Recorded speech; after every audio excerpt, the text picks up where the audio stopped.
있습니다. 오늘은 이사야 47장 말씀을 나눌게요. 10절 말씀을 제가 읽습니다.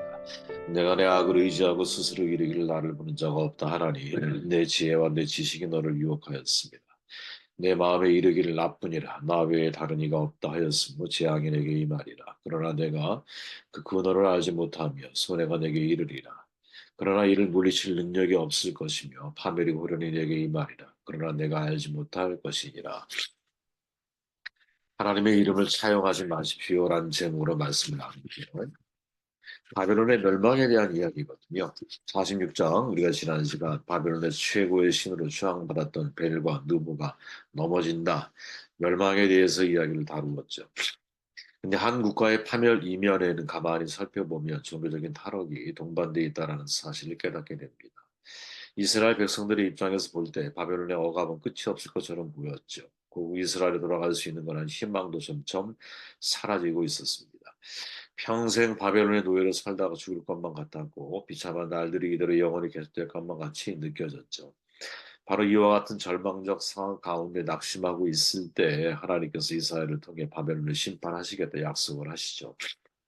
1절 말씀을 보니까 처녀딸 바벨론이여 내려 티끌에 앉으라. 딸 갈대하여 보좌가 없어졌으니 땅에 앉으라. 내가 다시는 곱고 아리따따 칭함을 받지 못할 것입니다. 이 당시에 전 세계에서 가장 강력한 나라가 바벨론 제국이었거든요. 왜? 끝을 모를 영토, 적수가 없는 군사력을 동원해서 소위 바벨론의 전성 시대를 만들고 있는 때였어요. 그러나 우리가 항상 신앙인의 눈을 가지고 볼 때는 어제도 그런 얘기 나눴지만 보이는 세계만이 있는 게 아니라 보이지 않는 세계가 있다. 보이지 않는 세계 속에서도 하나님의 세계와 사탄의 세계가 있는데 물론 사탄은 성경에는 하나님의 피조물로다가 이렇게 기록되어 있지 않아요. 우리가 함부로 그렇게 말하는데 사실은 그런 기록이 성경에는 없습니다. 근데 분명한 것은 우리가 어제 이제 마태복음 8장 귀신 들린 자의 모습에서도 발견하지만 사탄은 예지 능력의 한계를 가지고 있다는 것을 깨닫게 되죠. 하나님이 어떻게 움직이실지 사탄은 몰라요. 단지 그것을 자신이 알 수 있는 한계 내에서 하나님의 선교가 이루어지려고 할 때 그보다 앞서 사탄의 역사가 주어질 수 큰 풍랑이 일어나잖아요. 사탄의 역사가 있을 수 있다. 항상 우리가 이걸 염두하고 살아야 된다라고 제가 어제 말씀을 드렸는데 그렇다고 해서 하나님처럼 알파와 오메가 즉 처음부터 마지막까지 역사를 주관하는 능력 이거는 사탄에게 없어요. 그렇기에 사탄은 예수 그리스도의 이름 앞에 하나님의 말씀 앞에 이제 자신의 권력을 뭐 더 이상 확장해 나갈 수 없는 거죠. 말씀으로 귀신들을 물리치는 힘, 이게 사실은 우리에게 주어져 있는 그리스도인의 특권이 아니겠느냐. 본문으로 돌아와서 눈에 보이는 가시적인 역사 이면에는 보이지 않는 하나님의 운행하심이 있고 또 하나님의 이 다스리심이 있잖아요. 우리는 그걸 믿는 거잖아요. 하나님의 입장에서 놓고 볼 때 우상을 섬겼던 이스라엘을 훈련시키기 위해서 바벨론을 심판의 도구로 사용하고 있는 거거든요. 근데 이 바벨론이 너무 교만해졌어. 우리가 다니엘서에 보면 대표적인 예가 느부갓네살 왕안에 엄청난 교만을 보여주잖아요. 그죠? 이들은 피정복민이죠. 달리 표현하면 식민지 사람들을 너무나 사실은 가혹하게 대했죠. 탄압. 그리고 더 무서운 것은 뭐냐면 금신상을 만들어 절하게까지 만드는 일을 하잖아요. 이 종교적인 탄압. 근데 이스라엘 백성이 하나님을 믿는 사람들이었기 때문에 이거는 어떻게 보면 하나님의 권위에 대한 도전이거든요. 그죠? 그렇게 어떻게 보면 사실은 하나님이 그 문제에 대해서 하나님 나름의 방식대로 하나님이 이제 행동하실 수밖에 없다라는 거 우리는 감지할 수 있죠. 그죠? 이거 사실은 이제 저는 이제 우리가 세상을 사랑하고 누구나 다 품어야 될 그런 사람들이 그런 사실이지만 이제 하나님의 이름에 대해 도전하는 일들에 대해서는 우리가 먼저 행동하기 전에 하나님이 먼저 그 문제에 대해서 하나님의 방법대로 역사하시는 것이 아니겠느냐 하는 생각을 가지고 있거든요. 그래서 하나님께서 바벨론을 심판의 자리에 사실은 서게 만들죠. 1절에 표현한 것처럼 바벨론의 왕좌에 앉아있는 여왕 같지만 이제는 하나님께서 그를 먼지는 땅바닥에 앉게 하실 것이고 2절에 보니까 여왕 같은 바벨론이 노예들이 하는 것처럼 맷돌을 씌워야 곡식을 갈고 있죠.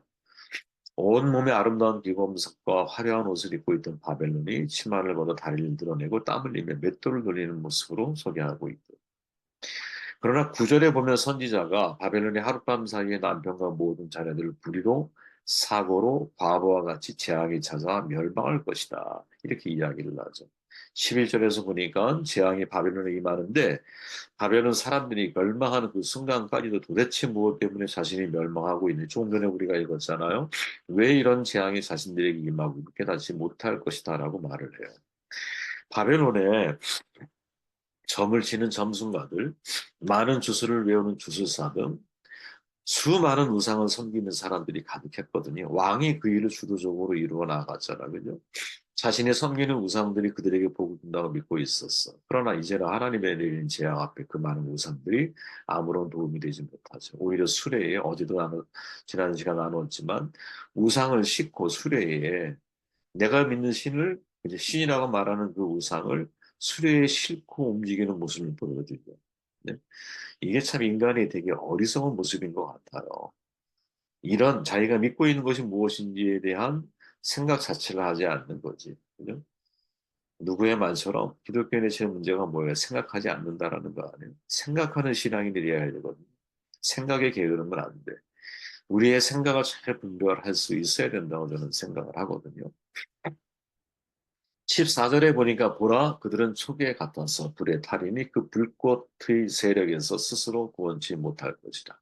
이 불은 더욱게 할 숯불이 아니요 그 앞에 앉을 만한 불도 아니니라. 하나님의 진노의 불은 난로 불과 차원이 다르다라는 거죠. 그죠? 얼마나 이 불이 강력한지 바벨론 제국이 아궁이 속에 던져진 지푸라기처럼 불타오르게 될 것이다 라고 소개하고 있죠. 소개가 아니죠. 경고하고 있는 것이죠. 이를 통해 우리가 깨달을 수 있는 것은 영원한 제국은 없다라는 것이고 영원한 제국의 몰락 이면 속에는 특히 성경에서 우리가 말씀 나눌 때는 반드시 그 속에 종교적인 타락, 어떻게 보면 그 종교적인 타락이 제국을 멸망하게 만드는 이런 어떤 서로 상반되어져 있는 상관성으로 우리에게 소개해주고 있다라는 거죠. 이 내용을 우리가 되게 주목해야 한다고 봐요. 이사야 29장, 21장 9절에 보면 세 번역으로 제가 읽어봅니다. 그런데 갑자기 병거가 몰려오고 기마병이 무리를 지어온다. 누가 소리친다. 바벨론이 함락되었다. 바벨론이 함락되었다. 조악한 신상들이 모두 땅에 떨어져 박살났다. 바벨론이 함락되었다. 여러분 되게 독특한 표현이거든요. 해변의 광야로 불렸던 바벨론이야. 하나님의 심판의 도구로 사용한 나라였어. 그러나 그들이 무한한 바다와 같다고 스스로 자신만만했어요. 그러나 결국 교만에 넘어지고 말죠. 근데 21장의 요 내용이 바벨론에 관한 내용인데 바벨론의 함락에 대한 특이한 표현이 등장을 해요. 바벨론이 함락되었다 한 번, 바벨론이 함락되었다 두 번, 마지막 뒤에 바벨론이 함락되었다 세 번 나오죠. 근데 그 사이에 뭐가 하나 딱 끼어져 있어. 조악한 신상들이 모든 땅에 떨어져서 박살났다 이 말이죠. 왜 이런 구조를 가지고 있을까요, 여러분? 그죠? 바벨론의 함락을 무엇과 신상들의 파괴로 연속적으로 소개되어지는 이유가 뭘까? 멸망이 신상과 연관되어 있다. 지금 바벨론의 멸망이 바벨론의 우상 숭배와 연관되어져 있다는 거예요. 왜? 바벨론이 우상의 나라였기 때문에. 우상 중심의 사회였거든요. 여러분 역사를 보면 대제국을 이루었던 나라들 특히 왕들이 자신의 힘을 유지하기 위해서 동원한 전략 가운데 하나가 뭐냐? 자신을 신격화하는 일이죠. 그리고 많은 신들의 신으로 군림하는 것이 바로 하나의 종교적인 전략이었어요. 그 대표적인 예가 누구냐? 느부갓네살 왕이죠, 여러분. 느부갓네살은 두 얼굴의 사람이거든요. 바벨론의 2대 왕이에요. 바벨론을 43년 동안 통치하면서 중동, 근동 주변 모든 국가를 다 점령을 했어요. 북이스라엘이 아수르에 의해서 함락되잖아요. 근데 그 아수르로 함락시켜버려요. 대제국 애굽이잖아요. BC 605년에 갈그미스 전투에서 격퇴시켜버려요. 예루살렘을 총 4번 침공하잖아요. 그죠? 예루살렘과 솔로몬 성전을 완전히 함락시켜버려요. 그 밖에 그 옆에 있던 두로, 수리아, 모압, 암몬 차례로 다 파괴해. 절대 강자로 부상을 하거든요. 근데 문제가 뭐냐? 이렇게 하고 나서 우리가 잘 아는 야, 이 아름다운 도성을 봐라. 내가 8번 외치고 짐승처럼 풀을 뜯어먹는 신세로 전락하게 되죠. 성경에 말하기를 어리석은 자는 그의 마음에 이르기를 하나님이 없다 하는 정말 하나님이 없다라고 말하는 어리석은 느부갓네살 왕 결국 하나님이 여기 파괴되죠. 느부갓네살 왕아 내게 말하더니 나라의 왕위가 내게서 떠났다. 다니엘 4장 31절의 말씀입니다. 끝내 승승장구했던 느부갓네살이 풀 뜯어먹는 짐승과 같은 인생으로 전락을 해. 이게 첫 번째 하나의 면이야. 또 다른 얼굴이 뭐냐? 자비로움이거든. 자신에게 유익을 주거나 나라를 위해 공을 세운 자에게 한없이 자비로웠어.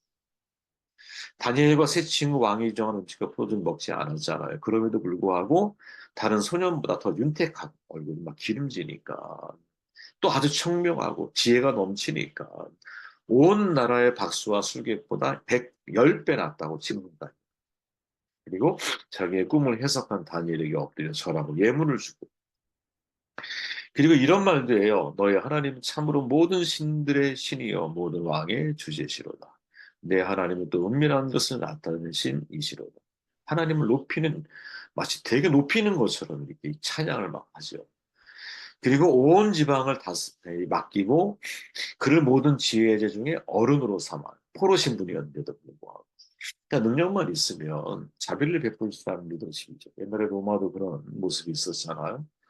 실력, 능력이 있는 사람이 높은 자리에 올라갈 수 있는 리더십을 누가 한 살이 가지고 있는 거죠. 우리나라 양궁 같은 거야. 근데 절대적인 싸움이야, 그냥.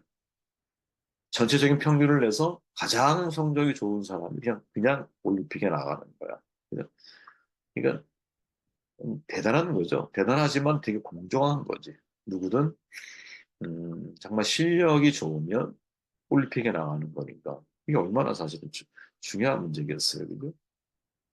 그리고 느부갓네살은 다니엘 지혜가 하나님으로부터 온 것을 알았어. 그죠? 근데 문제가 뭡니까? 정작 그는 하나님을 신앙하지 못했어. 여러분, 이걸 되게 주목해야 돼요. 자, 그러므로 지금 나 느부갓네살은 하늘의 왕을 찬양하며 칭송하며 경배하며 그의 일이 다 진실하고 그의 행하심이 의로우시며 교만하게 하는 자를 그가 능히 낮추십니다. 짐승처럼 풀을 뜯어먹던 느부갓네살이 회복한 이후에 하나님을 찬양하는 장면이거든요. 근데 여러분 존 칼빈이 다니엘서를 주석하면서 다음과 같이 기록을 해요. 느부갓네살은 불화 평지에 금신상을 세웠습니다. 이것은 꿈을 꾼 뒤에 일어난 일입니다. 독재자는 우상을 위해 신상을 세웁니다. 느부갓네살이 신상을 세웠잖아. 절하게 했잖아. 절을 안 하니까 풀무불에 던졌잖아. 그죠? 금신상은 자기를 종교화하는 교만이고 우상 숭배이죠. 하나님을 찬양했던 느부갓네살은 금신상을 세워 자기에게 모두 절하도록 명령했습니다. 높이 60규빗, 너비 6규빗, 10대 1의 비율로 30m와 3m 크기로 추정할 수 있습니다. 자, 하나님을 찬양했던 왕이 어떻게 금신상에게 절하도록 명령할 수 있을까? 그죠? 하나님을 찬양했던 왕이 어떻게 자기 자신의 하나님을 이 말로는 여러분 지금 하나님을 칭송하고 경배한다 그래. 그러면 정말 하나님을 경배하고 신앙하며 살았느냐? 그건 아니거든요. 이를 두고 칼빈이 뭐라고 말하느냐? 순간적인 충동으로 하나님을 아는 지식을 이룰 수 없다. 이렇게 말합니다. 순간적인 충동으로 하나님을 아는 지식을 이룰 수 없다. 쉽게 말하면 느부갓네살의 우리가 소위 신앙처럼 찬양하는 이 장면은 순간적인 충동이라는 거지. 여러분 이 교훈을 마음에 새겨야 한다고 봅니다. 이렇게 여러분 확대 해석할 수 있죠. 하나님의 이름을 사용한다고 해서 그가 하나님의 사람인가?